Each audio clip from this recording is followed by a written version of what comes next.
Oh, loveys. Yep, thank you. She's unwell. But I did show you tiny Jesus. Look at him. He's here with us. Jesus and the Muppets. What are we doing? Happy Thursday, April 10th, 2025, loveys. We are together. I am here. You are here. Pearls on, buttholes clenched. There's a lot of shit to talk. Together forever. I'm extraterrestrial. At this point in 2025, I don't think any of us saw, retrial coming as quick with regards to seating jurors, which we have 16, babes. Today was the day. 16 jurors and counting. However, we're still counting per one Judge Beverly Cannone, who has been a wee bit full of baloney for most, if not all, of this trial. Okay. Trial 1.0, she wasn't doing that well with, her referee calls. She wasn't doing her Super Bowl best. And we shall pray in the name of the Father and of the Son and of the Holy Spirit that she does a better job in 2.0. Okay, so now let's say hello. Hello, my loveys. In Lemony Pickett's Hello, Lovey. And if Kelly, if Chloe bit, you must acquit. I clenched so hard it clutched my pearls.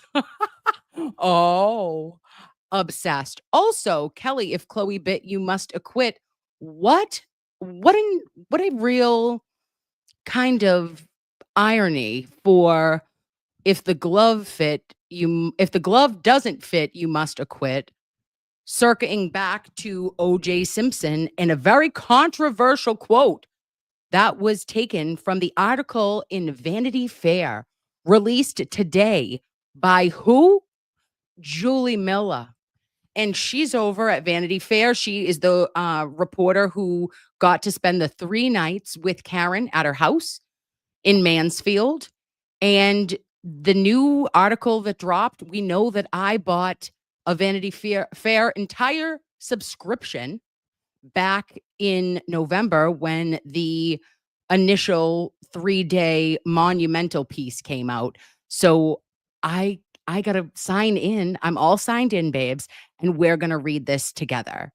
We're going to read it all in context, and then we're going to, talk the shit and see what we think about it in its full glory. So again, this came out today by Julie Miller. And good evening, Alan Jackson's bucket of nickels. Oh, and Kelly says it wasn't a coincidence. Oh my gosh, I love you, Kelly. All right. What what if any clenching do we have going on? And Kelly Weiland, I love you. Okay. So listen to me, because I love you all so much. I have something that I wanted to show you. Before we get into the article, I feel like there's been a lot of FUGLERS around. Okay? The FUGLERS are coming out of the woodwork recently, if you will.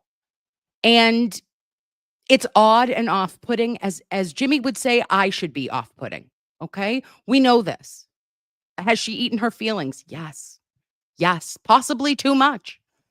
But one of my eldest, well, not one of my eldest, I only have 2, but my eldest daughter had convinced me to buy a series of tiny creatures called FUGLERS, the Funny Ugly Monsters. And I feel like things are getting fugly up in the Commonwealth and across the United States of America. So they are these creatures that are so adorable, and they're so ugly, they're cute, that I thought potentially we might collect. I collected them. This is a special edition one. This is a FUGLER by the name of Leonardo, a Teenage Mutant Ninja Turtle FUGLER. And I basically bought the whole store. And the ones that my kid was like, Mom, you should give these to your best friends from out of town.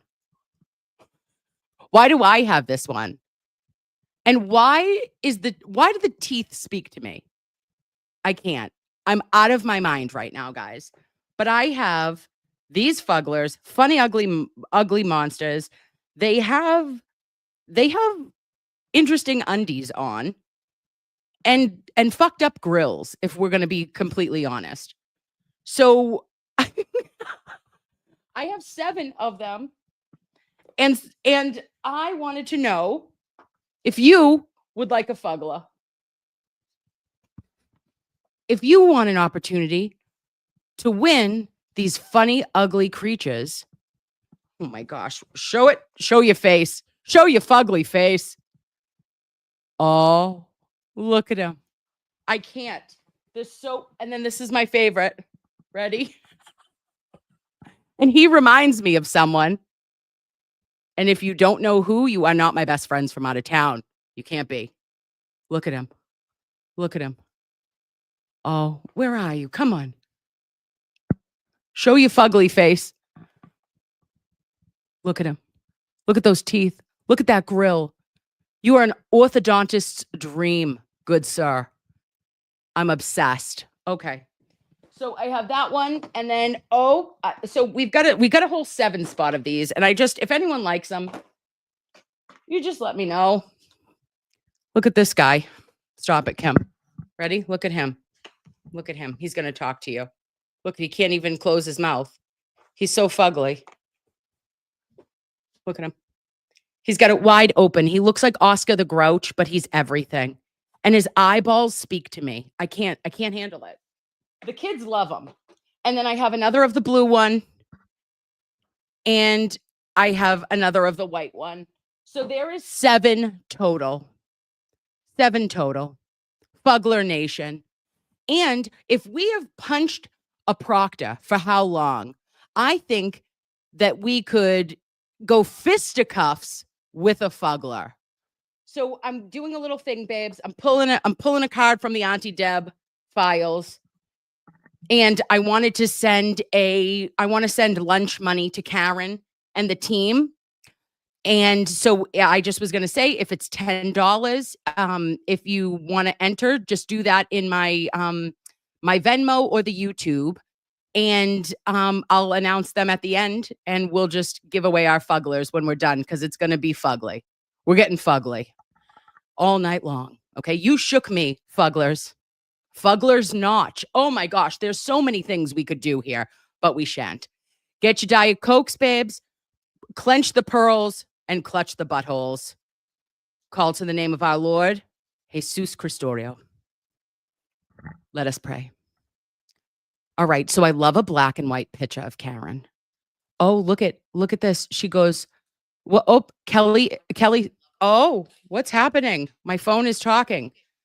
Oh, Lord, help us all. Kelly says, my son got one for Christmas and he was horrified. He made me throw it away. I'm so sorry. If you hate them, you guys can hate them. Totally don't. You don't have to do it, clearly. Oh, Patty B says $10 to enter. Yes, babe. $10. And then I'm just going to pick them and then I'm going to mail them to you. Or if we're feeling froggy, you are going to all send me your email addresses. But if you wanted to like meet up, if you're local, if you're somewhere in Massachusetts or New Hampshire, like Southern New Hampshire, around like the end of April, because I have one weekend where I'm not dying with all things for children, that I would love to meet up with you and do a little FUGLER handoff. Stop. Okay, Kim. Oh. Okay. So yes, here we go. And now, babes, this is worth its weight in gold. Okay. Last week, Karen Reed returned to a wood-paneled courtroom about 25 minutes south of Boston for her second murder trial. Oh, should I be smaller? Get me out. Make me small, make this big, so you guys can see everything. I apologize. There you go, babes. Okay. 12 jurors had already determined that there was not enough evidence from Norfolk County District Attorney Michael the Meatball Morrissey. She didn't say that, I did.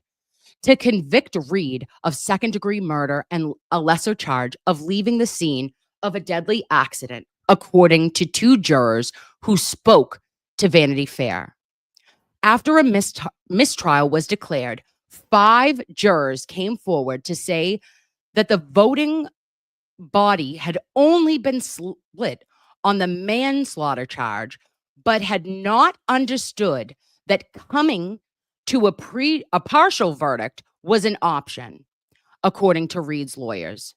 And now, against a backdrop of escalating appeals, arguing that a second murder trial would violate Reed's double jeopardy rights, the former equity analyst was back in the defendant's seat.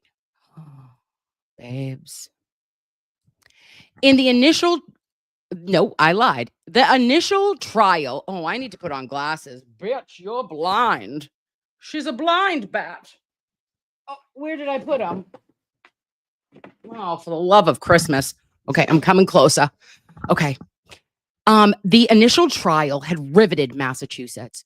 Reed was accused of drunkenly killing her police officer boyfriend, John O'Keefe, by hitting him with her car and leaving him to die on the lawn of a home belonging to another Boston cop, Brian Albert. As Reed previously told Vanity Fair, she believes that she is being framed in a corrupt saga involving 4 law enforcement agencies, including the Massachusetts State Police, whose troopers work out of Morrissey's office and investigated O'Keefe's death. In Massachusetts, homicides outside of Boston and a few other cities, it's Springfield, bitch, that's the only other city, are investigated by state troopers. Morrissey's office declined to comment.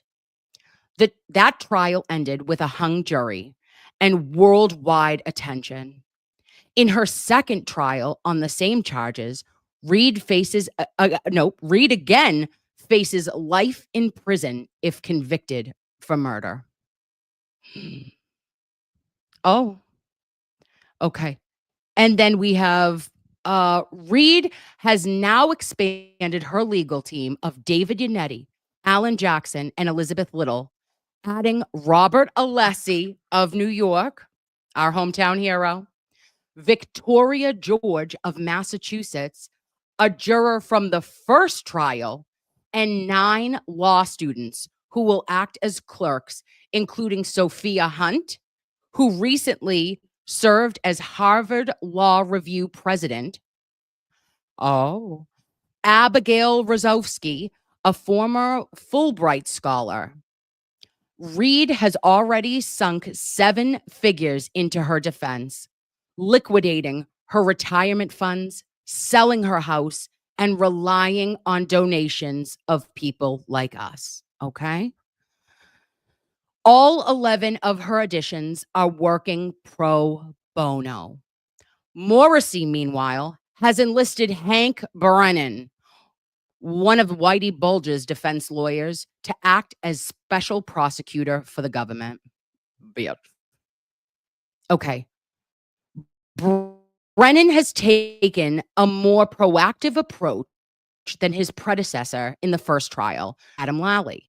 Last month, Brennan tried to obtain text messages between Reed and Yannetti, arguing that Reed had sacrificed the right to attorney-client privilege by discussing her conversations with the lawyer in interviews.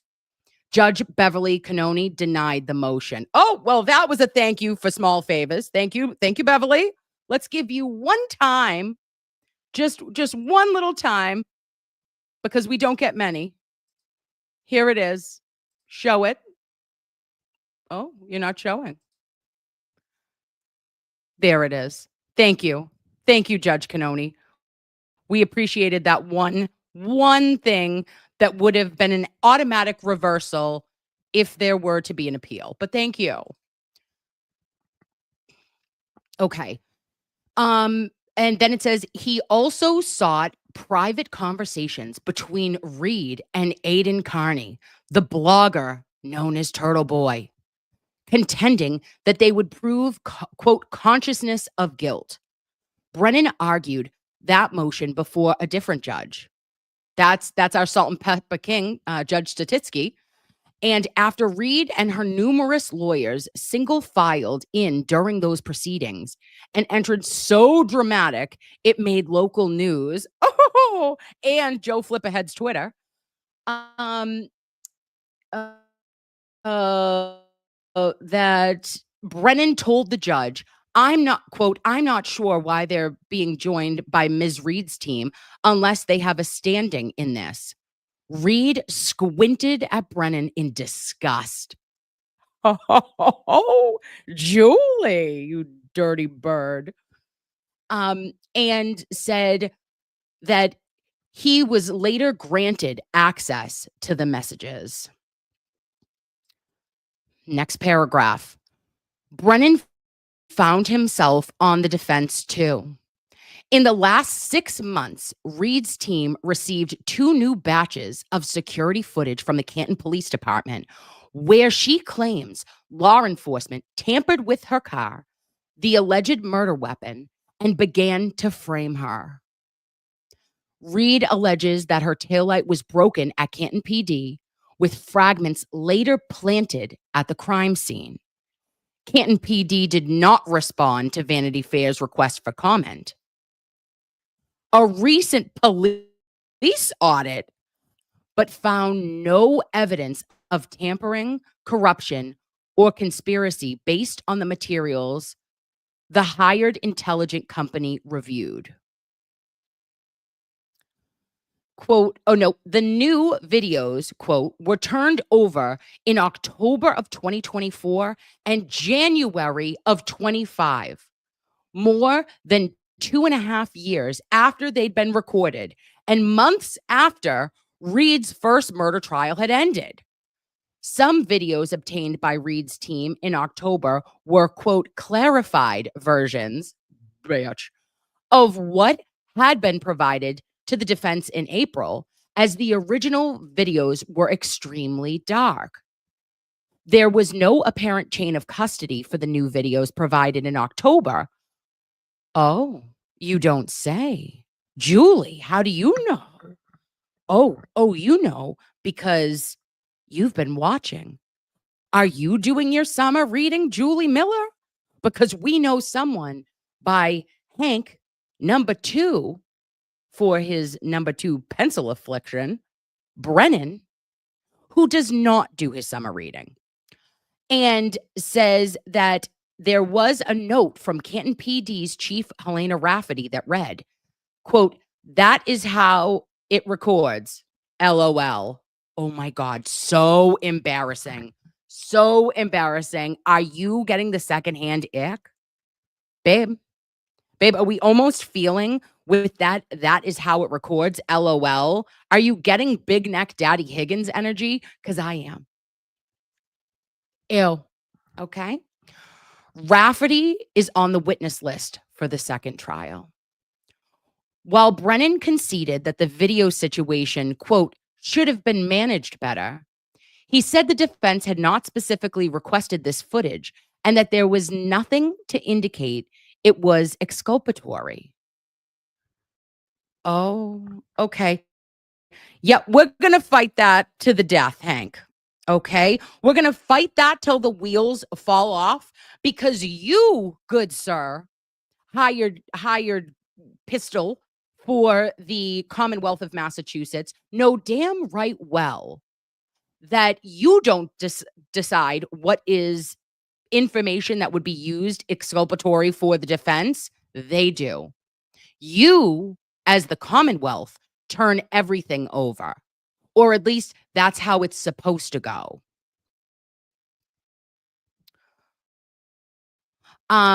Then he said the defense had not specifically requested this footage and that there was nothing to indicate it was exculpatory. Cannone sided with Brennan and denied Reed's request for an evidentiary hearing. Woo! Woohoo! Woohoo! Take me to church. Hold the tiny Jesus. Hold him. Hold him in your heart, people. Loveys, we shall pray.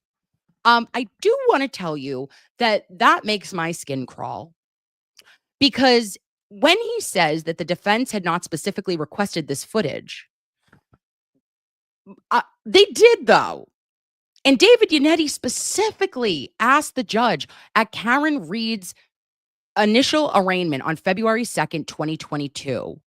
He put in an order. He specifically had a preservation order. And he said, "Hey, babe, can we just make sure that everything is preserved here? Because I feel as though there is fuckery afoot," said David Yannetti. All right. When I was looking at him like a bowl of spaghetti, not quite then, but I ended up looking at him like that. And he 100% asked for all evidence to be preserved. Now, I don't know about you, babes, but it really does maybe let's pull an attorney Melanie Little here. It strains credulity, right? For us to think that where you house the murder vehicle, alleged murder vehicle, is not like absolutely discoverable to the defense. It 100% is. And it should have been turned over and not in dribs and drabs over 3 years. Not 1 year, not 2 years, but 3. Rude. So, then it says on any day when Reed is inside the courthouse, her supporters can be found outside accusing Cannone of being biased towards the prosecution. Signs have included slogans such as "Bev's court is a clown show" and, quote, "Judge Bev is conflicted," to name a few. After Cannone reinstated and extended the buffer zone for this trial to keep peaceful protesters at bay. I like that, Julie, that you called us peaceful protesters. But 4 Massachusetts residents sued the judge, claiming that the action was, quote, "an unprecedented move to muzzle dissent and protect her own reputation." Oh, tell me. Tell me, everyone. Oh, Karen Mulling says it's fucked up. Agreed, Karen. And in Limity Pickett says, I'm like, prison justice for Proctor. Oh my gosh. I sometimes have said chocolate chip, like, that's going to be his nickname when he goes to prison if he were to. Oh, and Kimberly Williams says Judge Cannone's crooked court. Oh, and she Rage Knits says Brennan said he believed they only downloaded clips, but then we found out they downloaded hours and hours and hours. She Rage Knits, how smart and pretty are you? Absolutely. It was all downloaded in 6-hour increments for the entirety of the time that Karen Reed's vehicle was at Canton PD. Now, we remember the clip that I played over the weekend, right? Come here, let's talk shit. Oh, this is going to be unhinged tonight. I apologize in advance, babes. Do we remember the clip that I played with Trooper Proctor where he says, out of his mouth, out of his lippies, he goes, I didn't request Karen's vehicle to go to Canton Police. I wasn't involved in that. No. And that's weird. Because once we've done any of our investigation and our, Google skills and calling precincts and the barracks, such as Milton Police Barracks, also Foxborough and Framingham, we find out that they do, at least Framingham and Foxborough do, have heated garages. That is garage in Spanish.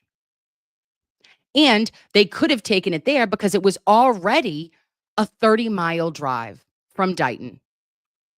So who ordered Karen Reed's Lexus to go to the Canton Sallyport on January 29th, 2022? And also, if we recall, Trooper Proctor on the stand says that he, in testimony of trial 1.0, said that he arrived at Canton Police Department at 5:31, and we saw the video. So if they got there at 5:31, why did they pull in at 5:36? Oh, I have questions. Okay. Do do do do do do do.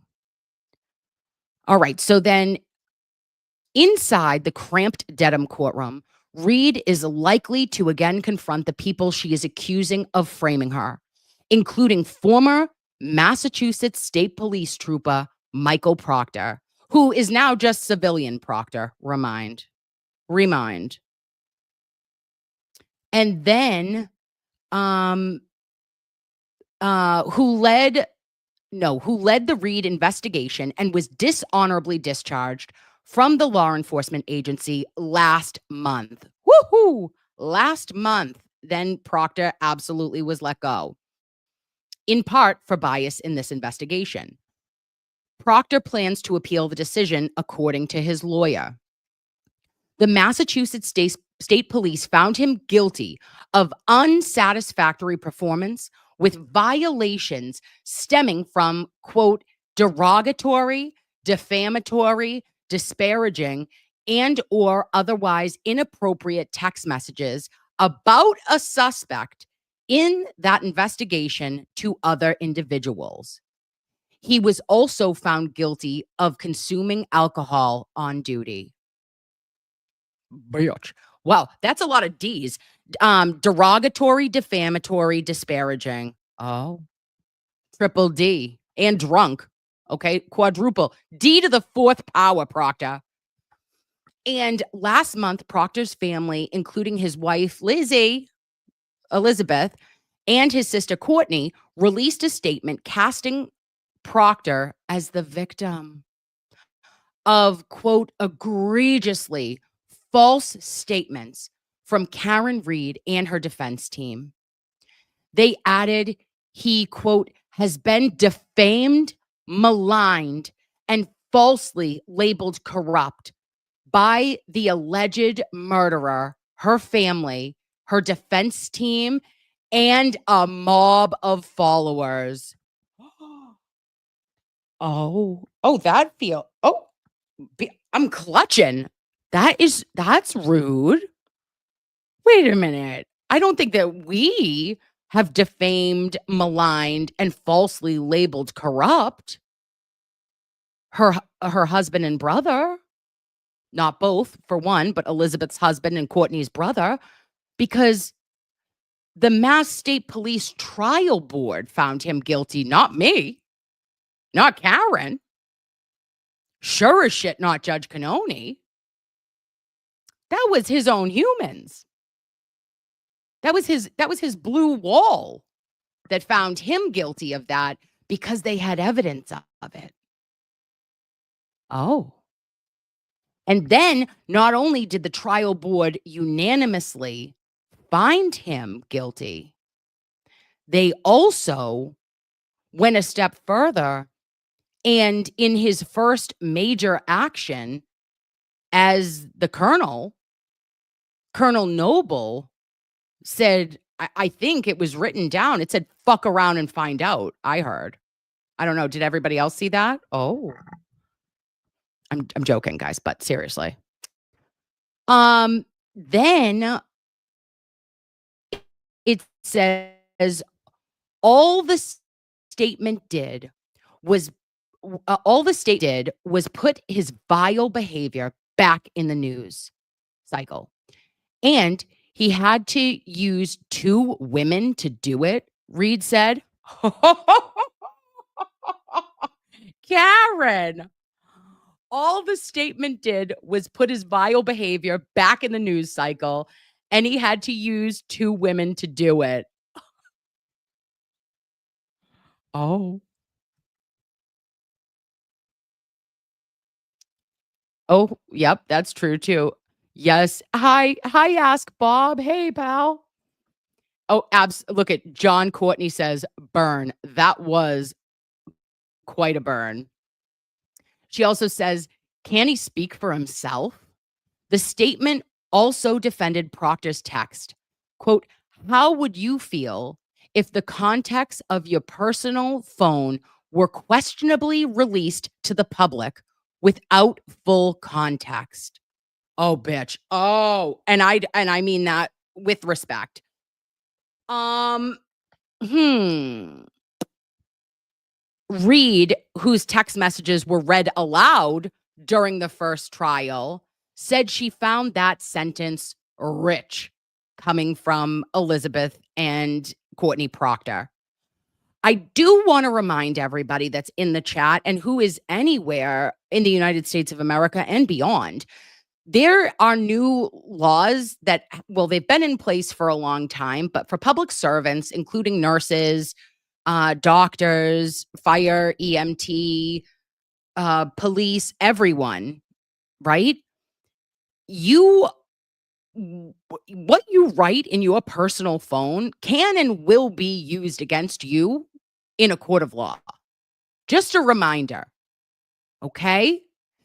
There are cases this, like, isn't new, and I find it interesting, the pearl clutching on that specifically, because it was horrendous. It was dehumanization using Karen's medical conditions, calling her names that you would only call women you, like, detest and hate in real life, IRL.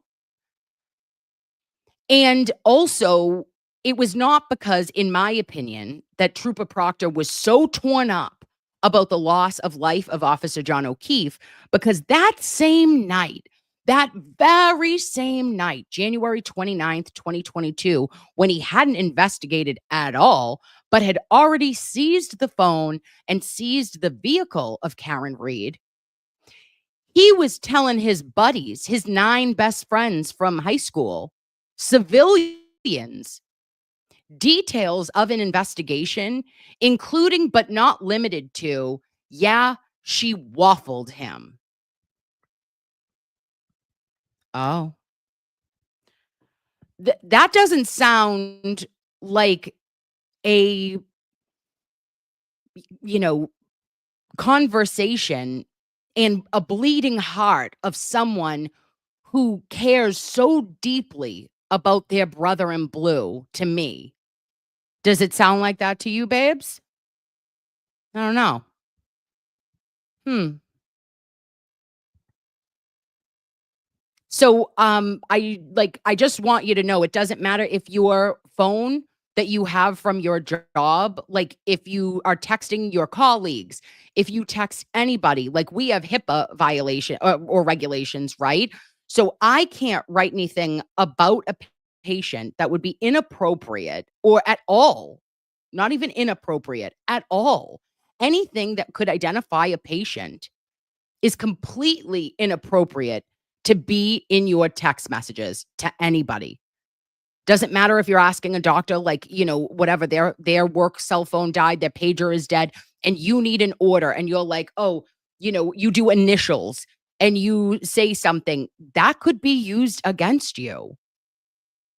You are not to use your communication in a way that is violating rights, which is either constitutional rights, in this case, for the police violating Karen, or in my case, it would be, crossing the line of HIPAA. And it's very serious, and it is used more and more in cases.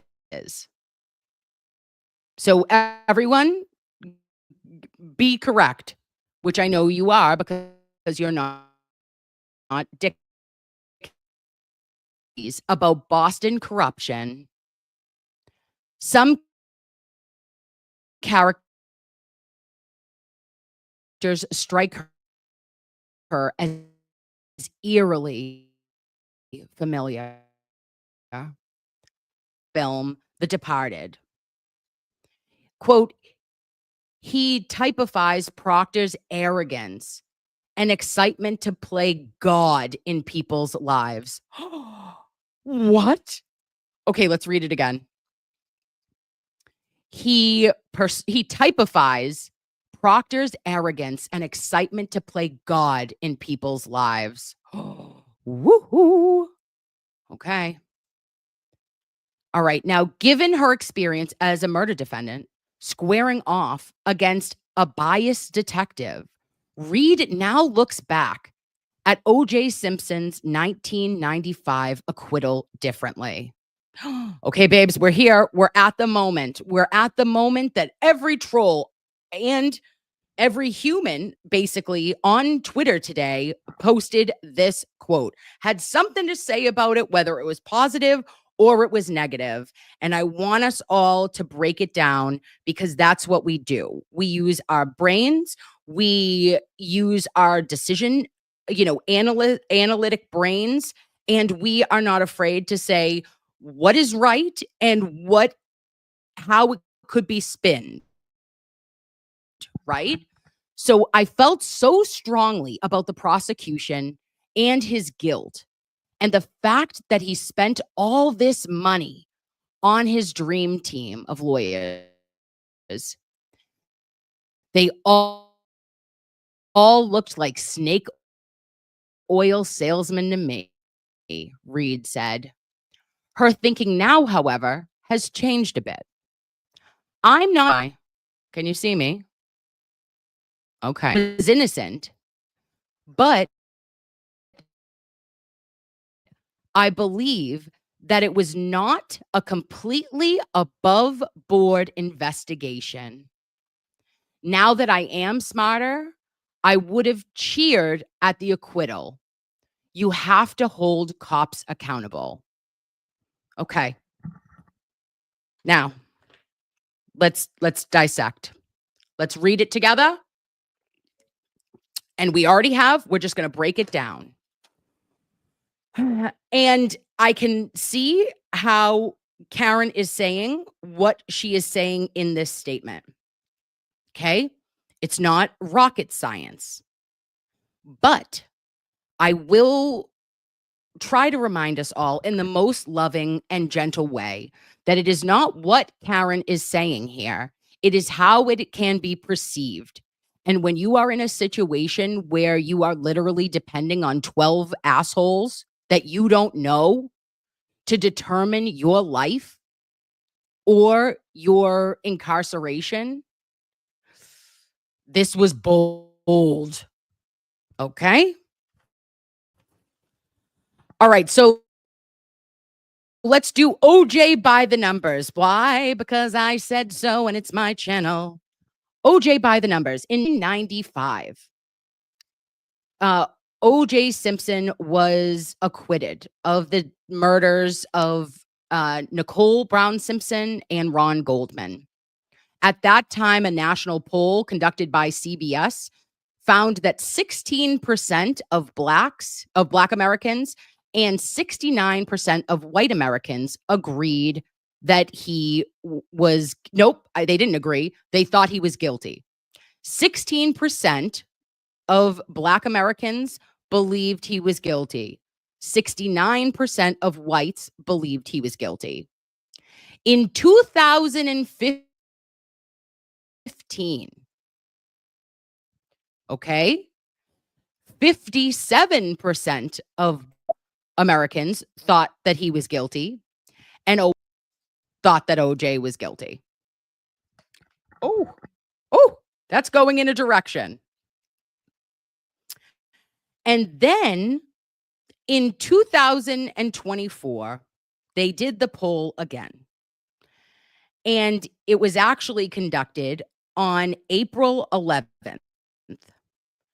And that April 11th of 2024, OJ Simpson died of prostate cancer. And Right after that, they found that 61% of US adults across all races believed that OJ was guilty.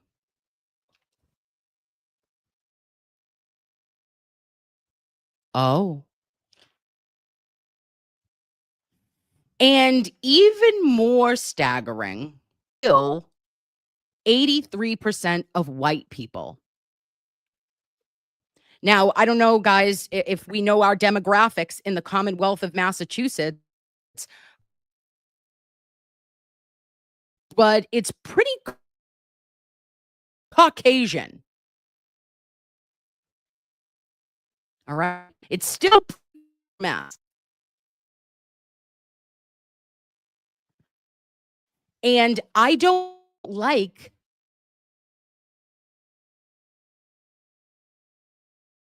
it's it's not a good look in my opinion. And I'm not looking for 60% of adults to equate Karen.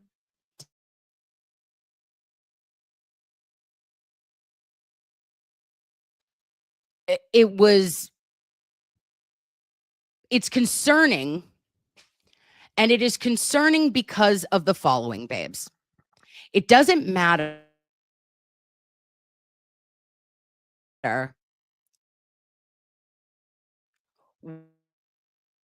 what was said because I believe truly,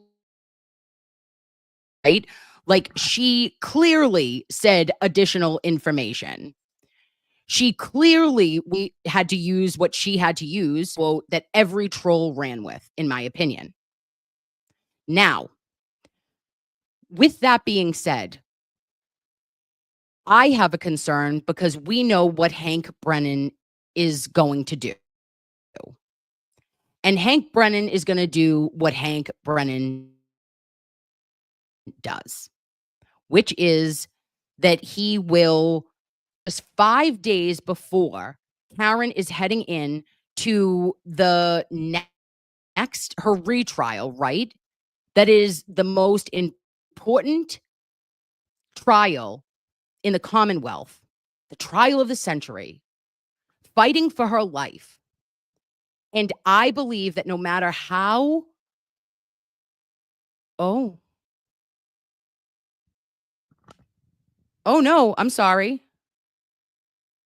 Hold on, babes.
Babes, can you hear me? Can you see me? I think I might have connected to the hold on. I may have connected to the hotspot. Yay! I'm so sorry. Okay, hi babes. I don't know what happened. You know what I need to get? Like seriously, with the FUGLERS notch, we have got to get a I have to get an Ethernet cord because the like I have to plug it in because I do this on the Wi-Fi and that's why it's not good. Jimmy told me I had to get one. Oh, okay. Oh, I was lost in space, Pokemon. Thank you so much. Okay, KPT can see me. And my Ask Bob, stop it. Dear beautiful, glamorous Nurse Kim, how did Proctor know Karen's medical condition within hours so he could text it out to his high school buddies and cops?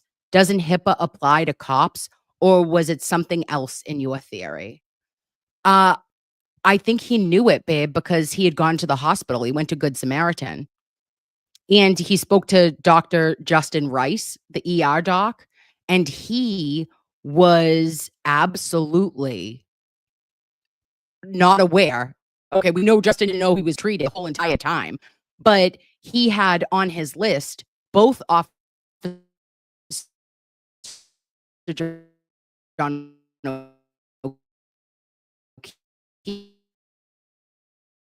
O'Keefe and Karen Reed. When he had gone over after he was there, he only one. Oh no.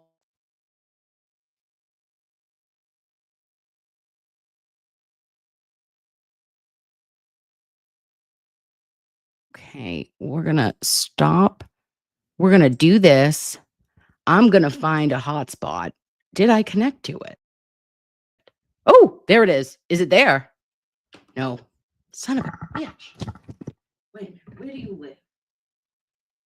Where? Okay. Can I take a picture of it? Is that how I get on? Oh, where? Oh, um, in the setting. Okay, get out of here, you little frigger. Find your home. Nope. Okay, and then over here, if you press internet, okay, the mobile, yeah, do. Okay, find your brother. All right, we're gonna try to do this. Because then maybe if I double it, oh, frick, this is ridiculous. Mm-mm-mm. Okay, take a picture of the box. Yep, I do want to do that. Where do you live?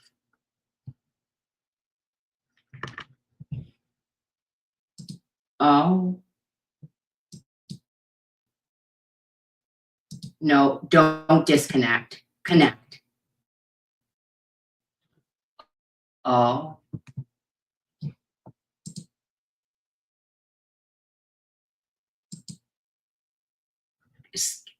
yeah, shithead. I hit that. Scan. Connect. Oh, yeah, I did that. Join. Did it join? Help. Help. Help. Help. Nope. Oh. Oh, come on, Kim. Oh. Okay. What? How many times do I need to press it? Hello? Are you there? How come it doesn't say one? Mm-hmm. Um. Oh, I need a friend. Can I fucking phone a friend? Oh, frigger. Well. I don't know who it lives in. Find your home, you dumbass. Oh, what is this? Kim234. Oh, I don't fucking know. All right, well, let me see. Is anyone still here? Wait, you're sharing your connection over a 5G. What the fuck? Oh, it's a 2 connect gig. I don't know. All right. Oh, hello. Oh, hi, loveys. Oh, did oh my God, stop it. Did you just hear me? Oh. Oh, I'm sorry. Oh.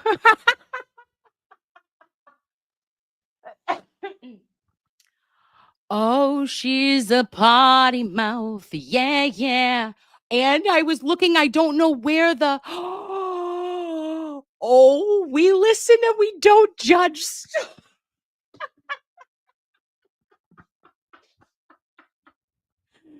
Oh, I'm judging myself. I am judging me.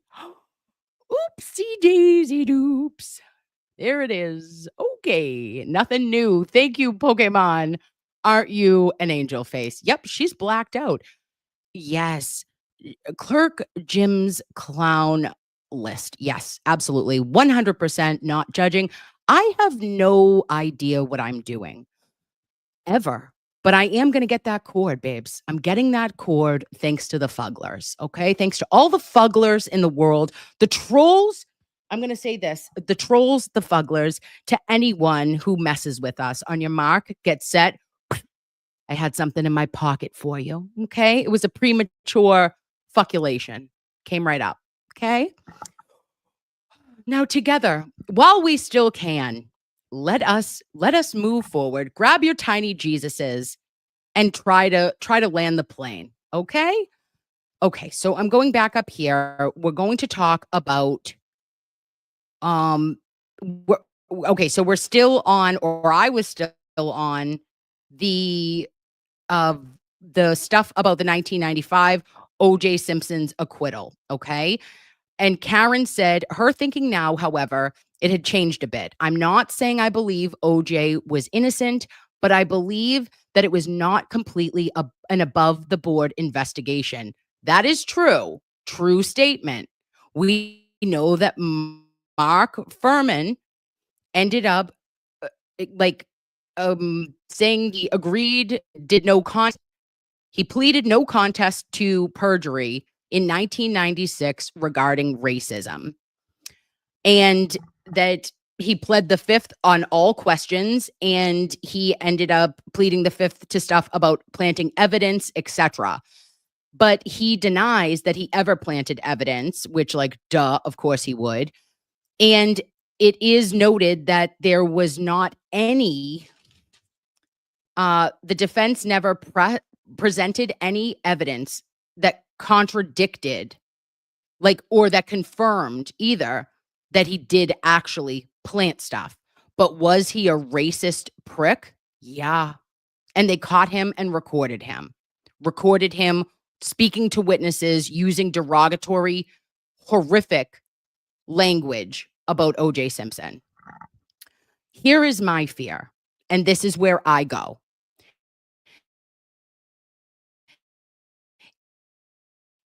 It is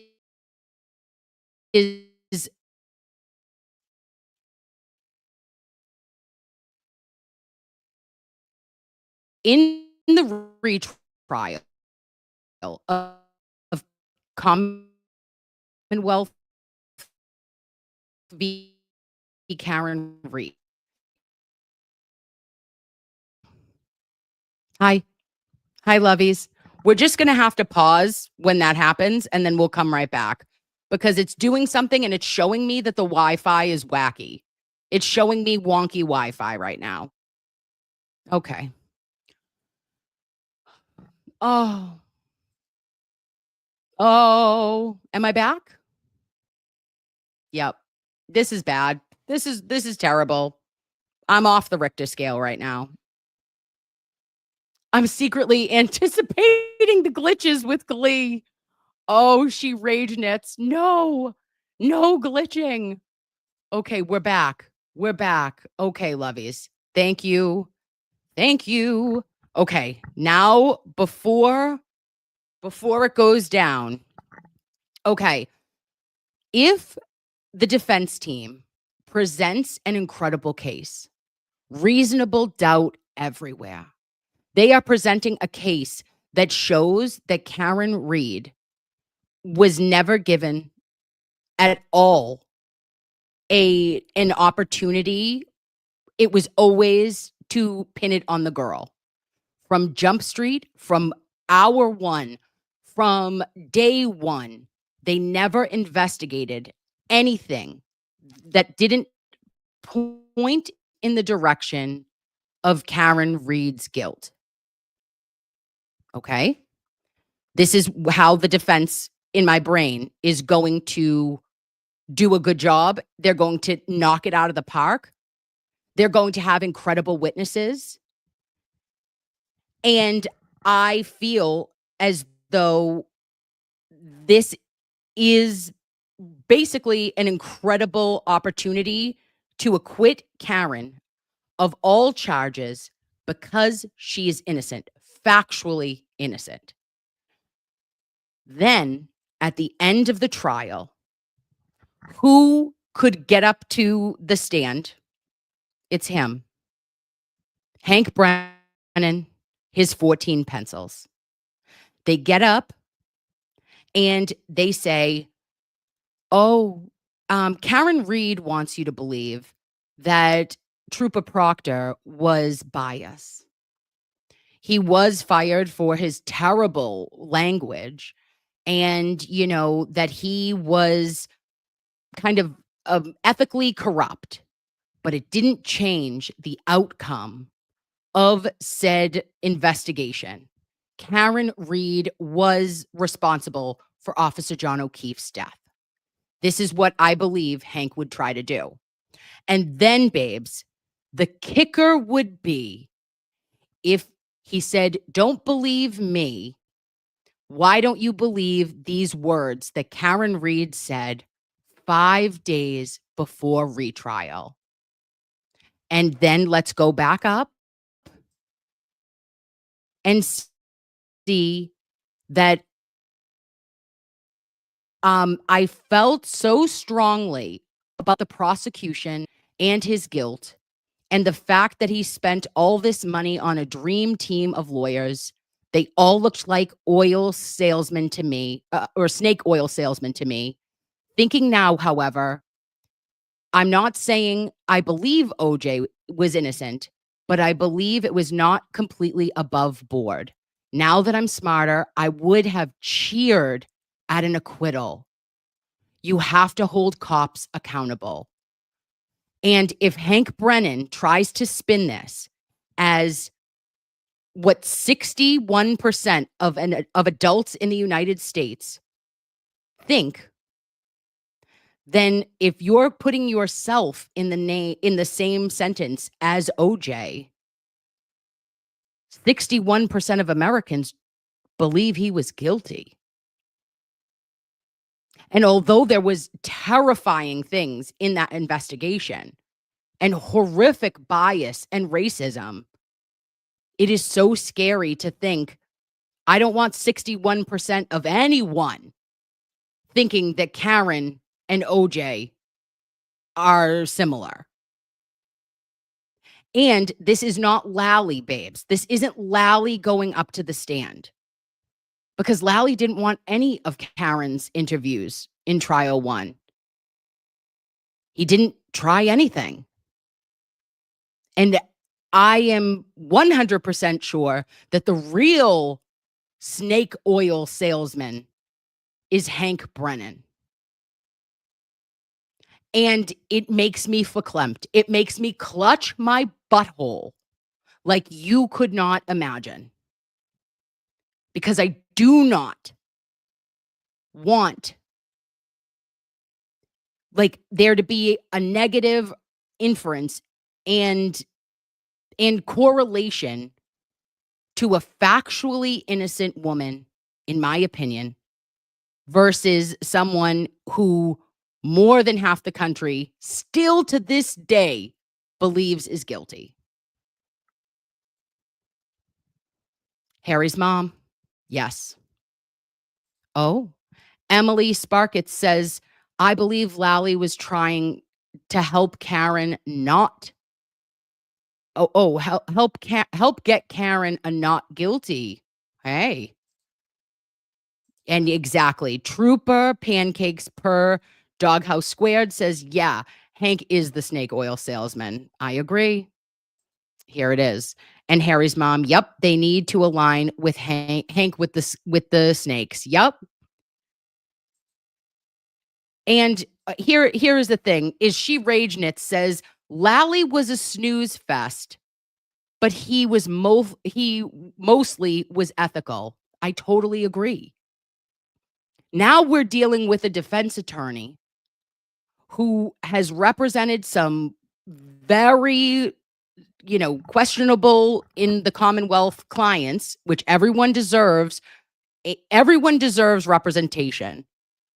But Hank Brennan considered Whitey family. He would answer the phone at 2:00 in the morning if he called. And he still represents the Whitey Bulger estate in the civil suit against the federal prison in which he was killed at. Just saying. And I don't put anything past them. And if you're it's not us watching the trial, babes, that matters. It's not us. I say, Karen, do you, boo? Say what you want. I don't want her to be muzzled. I don't want her to not feel like she has the right to say what she wants. And I know that her innocence is real. But he's going to make that correlation for you. And he is going to connect dots that a jury that if impaneled correctly do not know half of what we know about this case. Our social media coverage, my social media coverage is never going to be introduced into court. Karen's words are. And I don't trust, I do not trust that he would not try to say, at the end of the day, we all know that Mark Furman was a racist. But at the end of the day, we all know that OJ is guilty. Oh, Houston, I have a problem.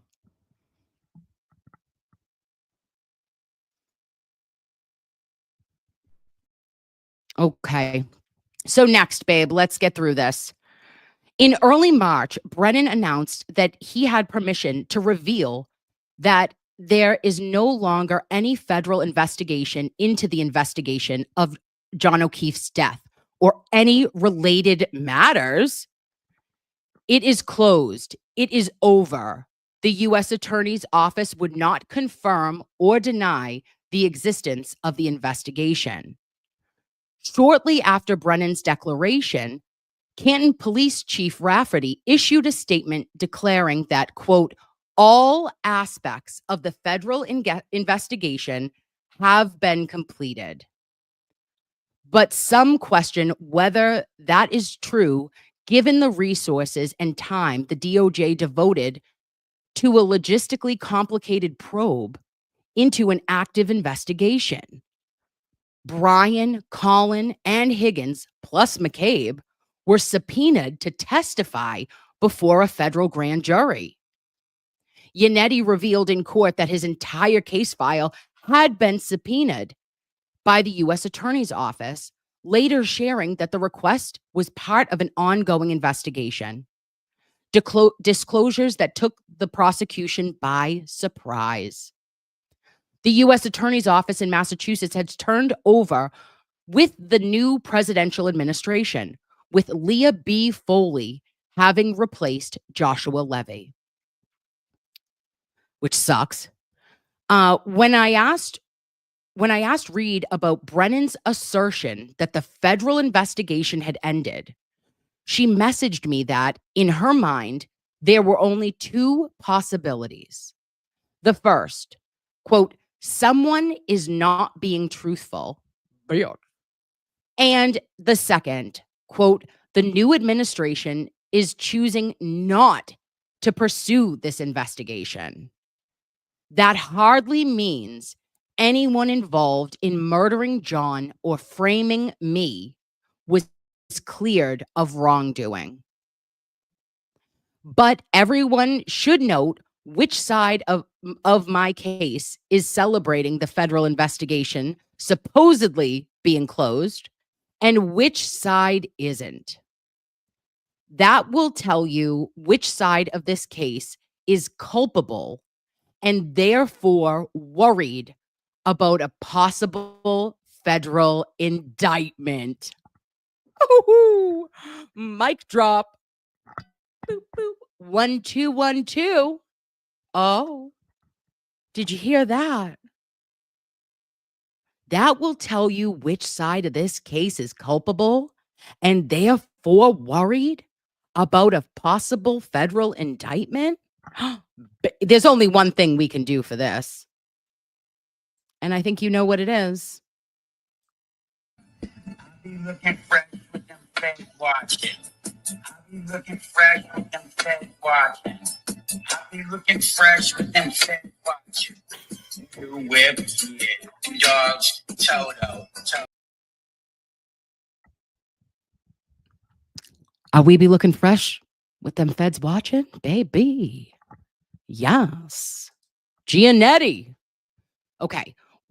When Brennan first signed onto the case, he vowed to give Reed, quote, a fair trial. Oh, let me get this. Sorry, Lovey. But Reed said she never accepted or never expected that courtesy.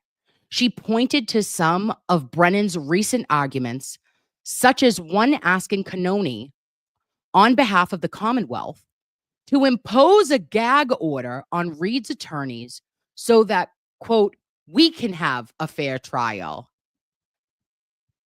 Cannone granted the request. There has been a lot of that, loveys, if we really think about it. There has been a lot and many examples that could be pulled. Pull the tape, and you're going to see Hank Brennan say, Karen deserves a fair trial, but so do we. Meh. I need a fair trial with my glasses. And, quote, if you notice Brennan's language, it has evolved from wanting me to get a fair trial to, quote, the Commonwealth deserves a fair trial. Karen, look at us. We're synchronizing, which is not a right I've ever heard of. But it doesn't matter. I shouldn't even be on trial. Reed messaged me in the hectic days before jury selection began. The first trial jurors who came forward said the jury had been unanimous in deciding to acquit Reed of the murder and leaving the scene charges.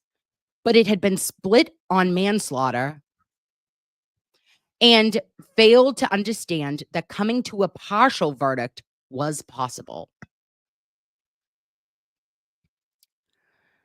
Then it says there was an entire Reddit thread. Oh, Jesus. Are we quoting Reddit right now? Or like, speculating why Brennan took this case.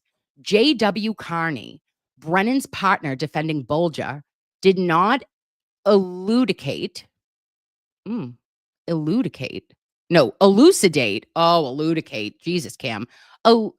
Elucidate, meaning like, expand, on a phone call with Vanity Fair. Quote, the opportunity was afforded to him and he took it. Oh. Well, you know what I think? And, opinions are like assholes and everyone has one. Mine is puckered. But I will say this, babes. Hank Brennan likes attention.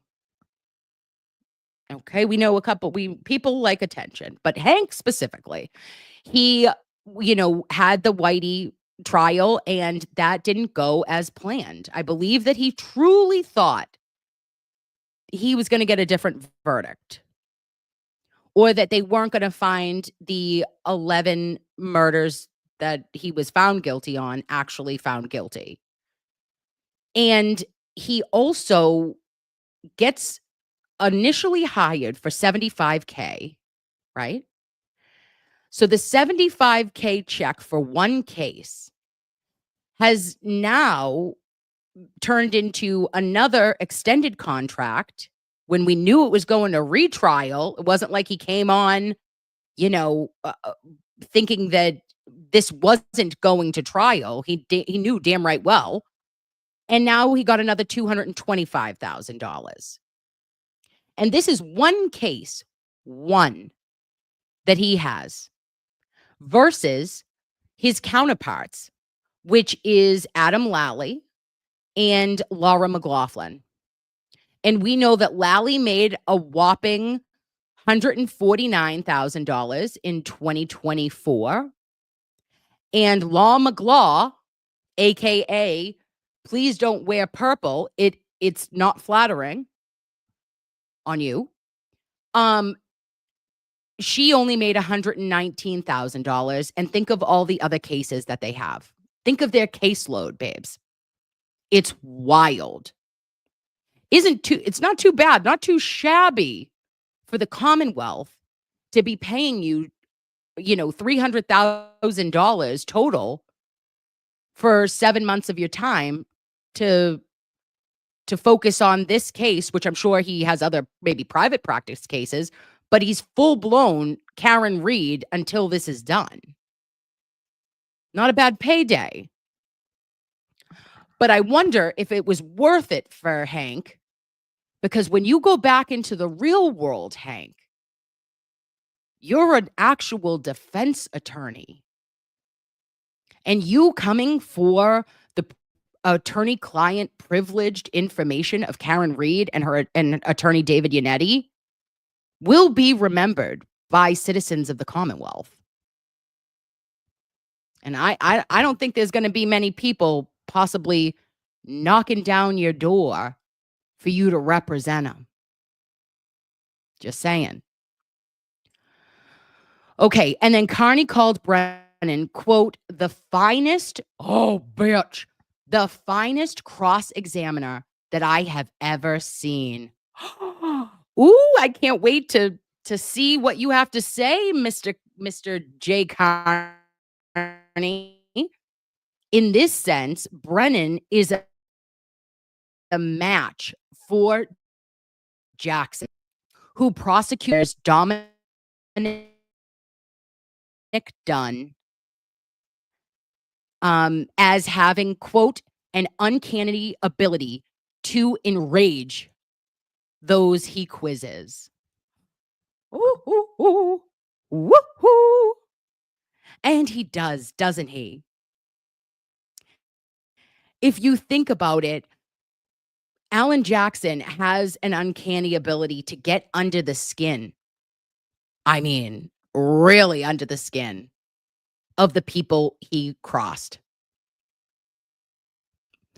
And Brennan was responsible for one of the most riveting days of the 2013 Bulger trial, which was non-televised, according to the New York Times, when he cross-examined Stephen the Rifleman Fleming, the government's star witness and Bulger's former crime partner. Carney said Brennan had caught the convicted murderer off guard with his first question. He asked him if his daughter ever sat on his lap as a child and called him daddy. What? Ew. Oh, that's weird. I don't remember that. Carney said that Brennan caught the convicted murderer off guard with the first question. Oh, let me put this big. I'm sorry, babes. I'm deluged. And he asked Flemmy if his own daughter had ever sat on his lap as a child and called him daddy. Oh, well, hi babes. I'd like us. Hi. Okay, if they wanted to take the OJ quote from if trolls wanted to take the OJ quote, I'm putting this one up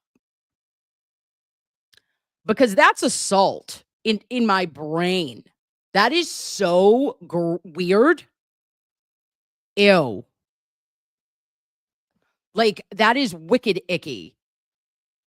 And why are you making something weird about, like, a father like, you're not asking if Whitey's kids or he was somebody else was sitting on your lap. Like, why are you talking about someone's child like that? That's fucked up. Oh. Flemmy had been involved in the killing of his stepdaughter. Oh, Jesus. And Brennan's opening salvo was a surprise. Later, Brennan tripped him up on key details that shot his credibility, eliciting acknowledgement that Flemmy had played a role in his stepdaughter's death. All right, so it's his stepdaughter, not his not his blood daughter. Okay. I do. Now I'm having recollection. Oh, it's all coming back. I agreed because I was coerced into it. Oh. Flemmy said before pausing. And Mr. Brennan, I didn't kill her. Oh, I'm clutched. I'm verklempt. After just over a week of jury selection, the prosecution and defense have seated 15 out of 16 desired jurors. We are now at 16 out of 16, but Bev wants more. Reed told reporters outside the courthouse that opening arguments should begin as early as Tuesday. With a combined list of 150 potential witnesses, the second trial could last longer than the first 9 weeks in total if the Supreme Court does not intervene. Reed appealed to the nation's highest court last week, arguing that her constitutional double jeopardy protections would be violated if she were to be tried again on the charges of murder and leaving the scene. Until the Supreme Court decides whether to take up her appeal, Reed says she's trying to look on the bright side. I am still free. Oh, loveys. Wow. That was a wild ride. I'm stopping this. Can I do that? What did you think? Tell me everything. Oh, Beth says Hank doesn't have juror appeal at all. I completely agree, Beth. And I sit there and like, again, we don't know what he would say when it's real trial. We've only been in pretrial. And Mr. Betterow said to me when he came on, he was like, Kim, he was hostile with Dr. Marie Russell, which I thought was rude. Like, you made her out to be, that she was like lying when she is highly credible and an incredibly experienced medical physician. It's insulting. She was the first Malden cop. And you treated her like she was some little old lady living like down in downtown LA that just looked at her Boston Globe article in her phone and then was like trying to be relevant. That's not the case. She is the most uniquely qualified physician, I believe, in the country to be able to testify with the very specific, highly specialized training and experience she has, which is unlike any other path of, providers and physicians I've seen. And KPT says Queen Dr. Russell will own his ass next time. Oh, babe, I agree. I think she is an angel. I sent her a Christmas card. Oh, and Frank Fax says Hank is a weasel. I love it. I love a little weasel. I don't love him being a little weasel, but I do love that he is weasel adjacent and he looks that way. Joss Girl says we have to be realistic though. He may convince some jurors. Yes. Yes, Joss Girl. That's why, babe, I went through this article. We can all sit here and, put our rose-colored glasses on, or we can be prepared. And and you know, I know 110% that the defense is more than capable to do what they need to do in order to get an acquittal this time. I truly believe in my heart of hearts that Karen Reed will be acquitted of all charges and that she is factually innocent. But I know all the shits. I know the motions in limine. I know pretrial 1.0. I know trial 1.0. I know all of post trial 1.0 coming into pretrial of 2.0. We know it all. The jurors, like I said, if seated appropriately, they're not going to know 50, not even 50% of what we know. And unfortunately, when you are depending on 12 strangers to pick and to choose your future, your entire life, it's like, the real world back in the olden days, right? The MTV show, like when people, 6 strangers or 7 strangers pick to live in a house to find out what happens when you stop being polite and start getting real. These jurors are going to go as much as they are told not to. They're going to go on gut. They are going to a frightening portion of them will have made, like, they'll be leaning one way or the other after opening argument. They're going to be watching Karen like a hawk. They're going to be watching the O'Keefes like a hawk. That courtroom, babes, if you have not been there, I went there. I saw it. I was in it. It is so small. I cannot describe. Whatever you think it is, minus it by half. And then you were still probably should half it again. Because seeing Polly Pocket, Judge Cannone, come out of the chamber and walk up in her little platform black heels, a salute to her Salem witch ancestors of 1692, it's overwhelming. It's very real. And I just think that it matters what is said here because this is a completely different trial. And Hank Brennan, in my opinion, is going to try to fight back the corruption, fight back all of the holes in his story by solely using Karen's words.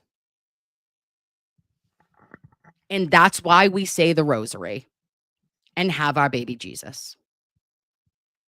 And we don't think of the FUGLERS.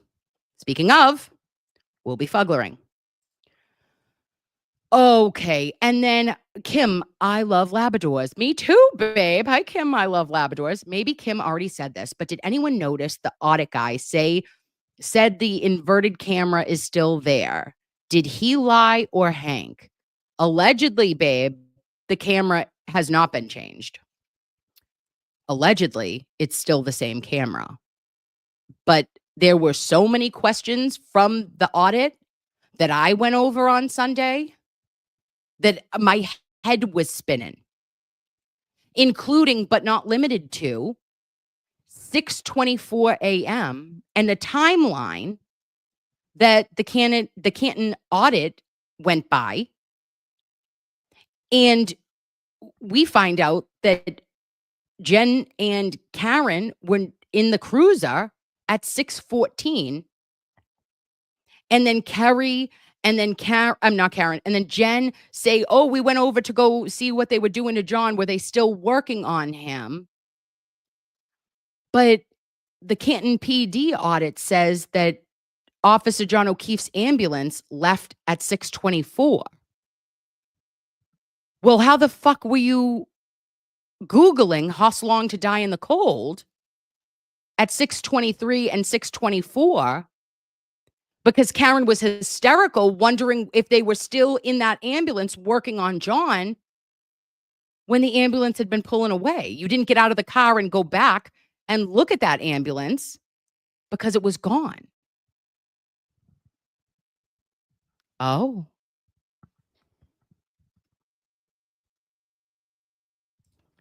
And Maggie Reyes says it's hard to keep up with all the lies. It's hard to keep up with a trial that's gone on this long, and you're all doing, you know, you're all doing the best that you can. The vibes are weird this week. Do I need to sage the house? Yes. My vibes are weird this week. But I want you all to just remember, like, look at me. Look at me. It's us. Okay, babes? Don't get frustrated. You know the truth. You are very smart. You are very pretty. And you know damn right well that Officer John O'Keefe, his fatal injuries were not caused by a 6,900-pound Lexus in reverse or by Karen Reed. Did not happen. Keep that steadfast in your soul. You know, they're pulling out all the tricks. Now I'm a little bit concerned. I'll say that, like, of hearing Hank Brennan, the first question he ever said to someone that I get the Flemmy, the rifleman, saying, like, hey, did your daughter sit on your lap and did she call you daddy? The fuck? You went out the gate with that? Like, this is going to feel very much more tennis match than seeing a professional, the Masters coming from Alan Jackson and the defense team, and a mini golf of Adam Lally just doing the damn thing, working on his putt, and, like, we haven't seen him in action. And if he does pull out some wild stunts, he could potentially get under people's skin too. So, may the force be with you and also with you. Oh, bougie. Hit her with the do it. Do it. Okay. Oh, I got something in my pocket for you, Commonwealth. I was just thinking the reason that you had to hire an actual defense attorney was because no one in your 51 or 61 person district attorney's office would take the case. Okay. So then you had to waste more taxpayers' money for a case that was circumstantial at best and absolutely flimsy and bullshit, and should have never been brought to a first trial, but now you've brought it to a second one. And to that I say, fuck off.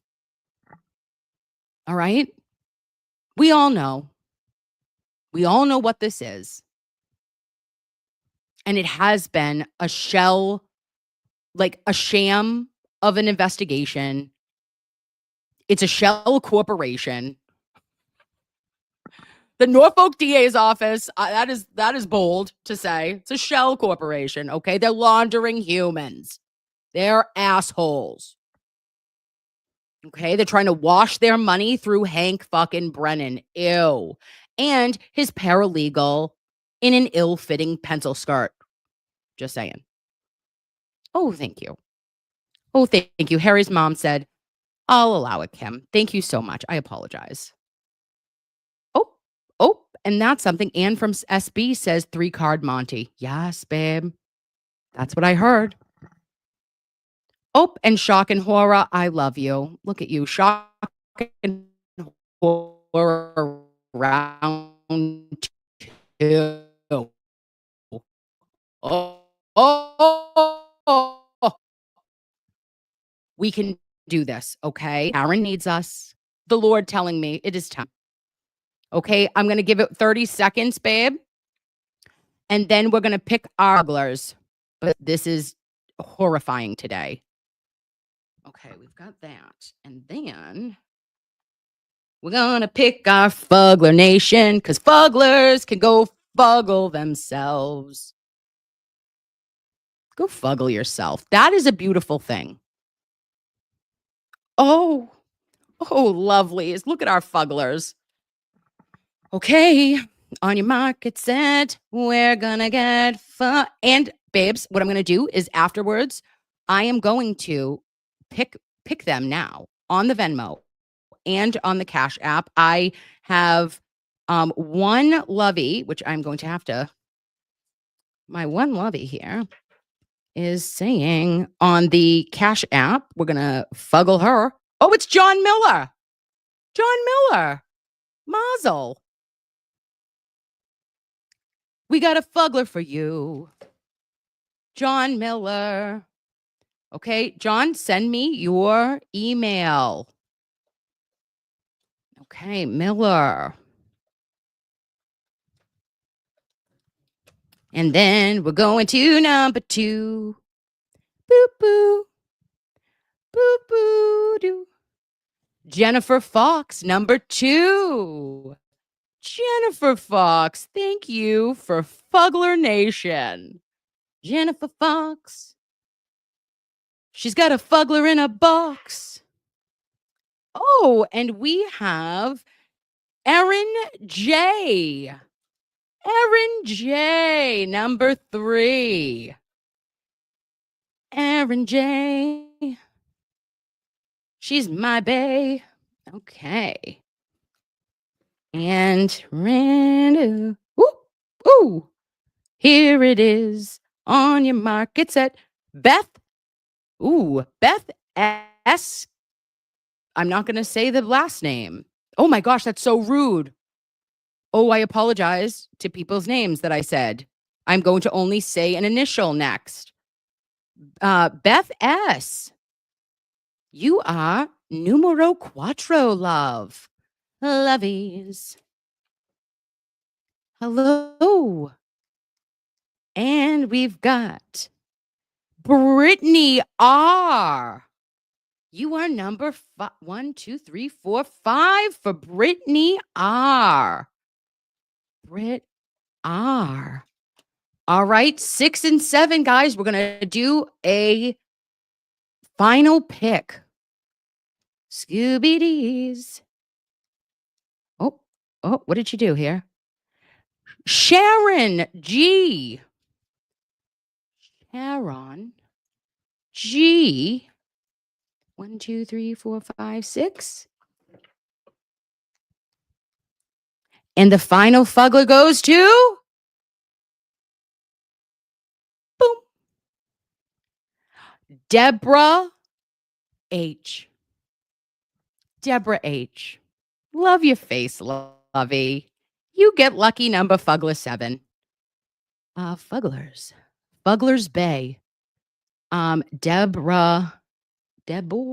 Nope, just DRAH. Okay, every lovey, everywhere. I love your faces. This has been a technical, horrifying challenge today, okay? Of the most horrifying that we have ever had. I will get an Ethernet cord. What is tomorrow? Friday. I'm doing that. We're going to be so friggin' connected, you're not going to know what to do. Okay? If I could potentially keep the microphone from muting, then we will be all set. That likely won't happen, but I love you for being here. And everyone who I just said, I'm going to say your names, not fully again, because that was ignorant. But I'm going to say your first name and your last initial, and you email me at legalnursekim@gmail.com. And we're going to be fugling around town. Oh, you're welcome. You're freaking welcome. And thank you. Thank you, okay, for being non-fugler, okay? Non-fugler adjacent. You are the best humans. So that is Deborah H, Sharon G, we've got Aaron J, John M, Jennifer F, Beth. Shit. Beth, what was your last name? I feel like it was S. Beth S. And Brittany R. You're so smart and pretty. Look at this. I'm going to show you again if you hadn't seen them. Babes, you need to get some of these because the teeth are worth it alone. Look at this little scatuli. Who is he? I can't. I'm obsessed. Okay. Oop. Oh. Okay. Ready? Ooh, here's your brother. Oh. Oh my gosh. It's so freaking ugly. It's cute.